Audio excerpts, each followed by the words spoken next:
मेरे प्यारे भारत के मूल निवासियों, बाबा साहब डॉक्टर भीमराव अंबेडकर जी की सोच की दुनिया में आपका बहुत बहुत स्वागत है। शूद्रों का पतन। शूद्रों को दूसरे चौथे वर्ण में गिराने के लिए ब्राह्मणों ने कौन सा तरीका निकाला? अभी तक यह सिद्ध हुआ है कि शूद्र क्षत्रिय थे और इन लोगों की ब्राह्मणों से इतनी शत्रुता थी कि उन लोगों ने शूद्रों को गिराने का प्रयत्न किया। अतएव यह जानना आवश्यक है कि शूद्र गिरे कैसे। ब्राह्मणों ने शूद्रों का उपनयन कराने से इनकार कर दिया और इस तरीके से शूद्रों का पतन हुआ और ब्राह्मणों ने शूद्रों से बदला लिया। यह जानना उचित है कि उपनयन क्या है और आर्यों में इसका कितना महत्व था। उपनयन का ज्ञान उसके संस्कार के वर्णन से हो सकता है। आदि में उपनयन एक सादा सा संस्कार था।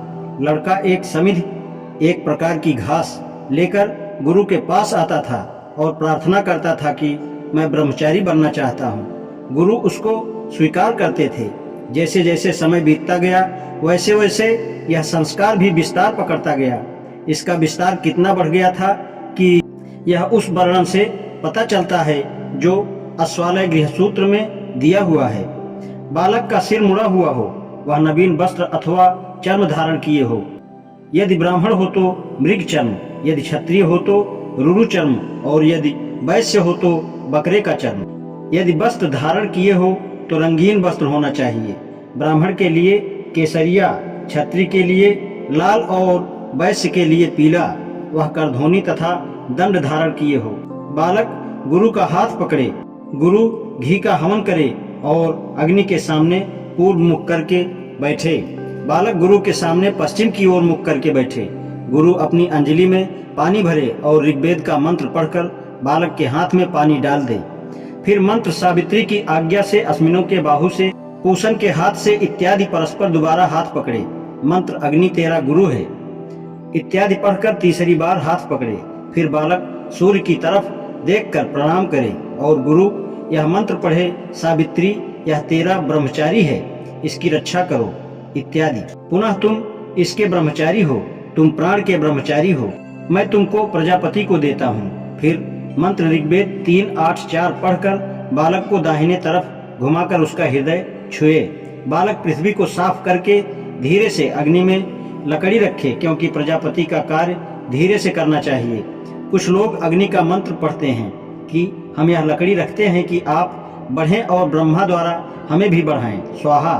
लकड़ी रखकर और अग्नि छूकर बालक अपना मुख 3 बार छुए और कहे, मैं तेज से अभिषेकित होता हूँ। अग्नि मुझे तेज, बुद्धि और वंश दे।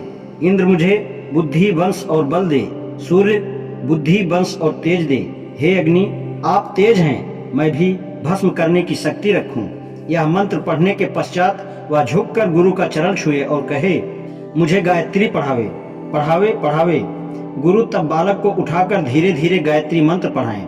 फिर बालक के हृदय पर हाथ रखकर कहें, मैं तेरा मन कर्तव्य में लगाता हूँ। तुम्हारा दिमाग मेरे जैसा हो, तुम मेरी आज्ञा का अनुसरण करो। फिर उसकी कमर को बांधकर और दंड देकर बालक को ब्रह्मचारी का कर्म बताए।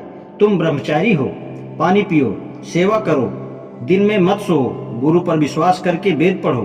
बालक प्रातः और सायंकाल भिक्षा मांगकर भोजन लाए और यज्ञ की लकड़ी इकट्ठी करे। जो कुछ भिक्षा से मिले वह गुरु के सुपुर्द कर दे और वह दिन में बैठे नहीं।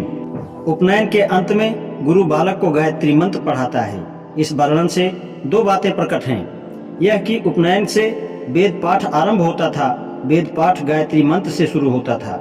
यह कि उपनयन के लिए वस्तुएं आवश्यक थी। वास, शरीर के नीचे हिस्से का वस्त्र।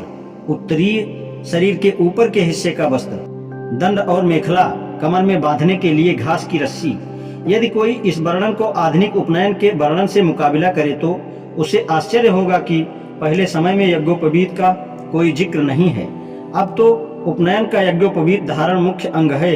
यज्ञोपवीत धारण करने बनाने के लंबे चौड़े नियम हैं। यज्ञोपवीत में 3 धागे होते हैं। प्रत्येक धागे में 3 सूत होते हैं। इस प्रकार हर सूत देवता के लिए है। यज्ञोपवीत न नाभि के नीचे हो, छाती से ऊपर हो। एक मनुष्य 1 से ज्यादा यज्ञोपवीत पहन सकता है। यदि कोई यज्ञोपवीत धारण किए बिना भोजन करे अथवा बिना दाहिने कान पर यज्ञोपवीत चढ़ाए मलमूत्र त्याग करे तो उसे प्रायश्चित करना पड़ता है, यानी वह स्नान करे, प्रार्थना करे और व्रत रखे। ब्रह्मचारी दूसरे का यज्ञोपवीत जूता, आभूषण, माला और कमंडलू न इस्तेमाल करे। यज्ञोपवीत धारण करने की 3 रीतियां हैं: निवित, प्राचीन वीत, उपवीत। यदि जनेऊ माला की भांति दोनों कंधों के ऊपर लटके तो निवीत, यदि बाएं कंधे से दाएं की ओर लटके तो उपवीत, और यदि दाहिने कंधे से बाईं ओर लटके तो प्राचीन वीत कहलाता है। यज्ञोपवीत कैसे आरंभ हुआ? तिलक का मत यह है, वैदिक पुस्तकों में प्रजापति को ओरियन अथवा मृगशीर्ष कहते हैं, और जगह यज्ञ भी कहा गया है। अतएव कमर में बांधने का कपड़ा यज्ञोपवीत कहलाता है। अब वह ब्राह्मणों का जनेऊ कहलाने लगा। मुझे यह सिद्धांत सही प्रतीत होता है कि क्योंकि यज्ञोपवीत 2 शब्दों का बना है, यज्ञ प्लस उपवीत, परंतु इसमें मतभेद है। इसका अर्थ है यज्ञ का उपवीत अथवा यज्ञ के लिए उपवीत। मुझे पहला सही मालूम होता है। यज्ञोपवीत पहनने के समय यह मंत्र पढ़ा जाता है, मैं यज्ञ के उपवीत से तुम्हें बांधता हूँ। यज्ञोपवीत धारण करते समय का यह मंत्र है, यज्ञोपवीत परमम पवित्रम प्रजापतेर्यत सहजम पुरस्तात। यह मंत्र किसी संहिता में नहीं पाया जाता। बौधायन ने उसे ब्रह्मोपनिषद में लिखा है। यह मंत्र होमेस्ट के मंत्र की भांति है। वह इस प्रकार है, यज्ञोपवीत बहुत उच्च और पवित्र है। वह आदि में प्रजापति के साथ बना। बीत माने हैं बुनना, अतएव उपवीत वस्त्र का अर्थ रखता है। पवित्रता इसलिए आई कि वह प्रजापति का वस्त्र है। तिलक का यह सिद्धांत बहुत रोचक है, परंतु इससे कुछ कठिनाइयां हल नहीं होती। वह यह नहीं बताती कि यज्ञोपवीत का संबंध उन 2 वस्त्रों से अर्थात उत्तरीय और वास जो उपनयन के समय धारण किए जाते हैं क्या है। क्या यज्ञोपवीत दोनों वस्त्रों के अतिरिक्त है? यदि ऐसा है तो यज्ञोपवीत का जिक्र उपनयन के प्राचीन वर्णन में क्यों नहीं है? यदि यज्ञोपवीत किसी एक वस्त्र के बदले में है तो दोनों वस्त्रों के धारण करने का जिक्र बराबर क्यों नहीं चलता रहा? अब मैं एक दूसरा सिद्धांत बताता हूँ। यज्ञोपवीत गोत्राधिकार के संबंध में पहना जाता था, अर्थात मनुष्य अपने को अमुक गोत्र से बांधता है। उपनयन तो केवल वेद पाठारंभ के लिए होता था। बहुधा लोग यह नहीं समझते कि प्राचीन आर्यों में पुत्र पिता के गोत्र का अधिकारी जन्म से नहीं होता था। अपना गोत्र देने के लिए पिता को विशेष संस्कार करना पड़ता था। जब यह संस्कार पूरा हो जाता था तब पुत्र पिता के गोत्र का हो जाता था। इन संबंधों में 2 और संस्कारों का जिक्र करना उचित मालूम होता है। एक तो शौच के नियम और दूसरा गोद का संस्कार। यदि कोई संबंधी मर जाता था तो अशौच का समय संबंध के निकट अथवा दूर होने पर निर्भर रहता था। निकट संबंधियों के लिए अशौच का काल लंबा और दूर के संबंधियों के लिए थोड़ा होता था। यदि पुत्र का यज्ञोपवीत नहीं हुआ है तो उसके मृत्यु के अशौच का काल नाम मात्र का होता था। मनुस्मृति अध्याय 5 श्लोक 66 से 70। बहुधा थोड़े दिन के बाद अशौच छूट जाता था। गोद के बारे में यह नियम है कि ऐसा लड़का गोद नहीं लिया जा सकता जिसका यज्ञोपवीत हो गया हो। कार्यकृत व्यवहार मयूष पृष्ठ 114 से उद्धृत कालिका पुराण। इन नियमों का तात्पर्य क्या है? अशौच का समय इसलिए थोड़ा होता था कि पुत्र यज्ञोपवीत न होने के कारण पिता के गोत्र का नहीं था।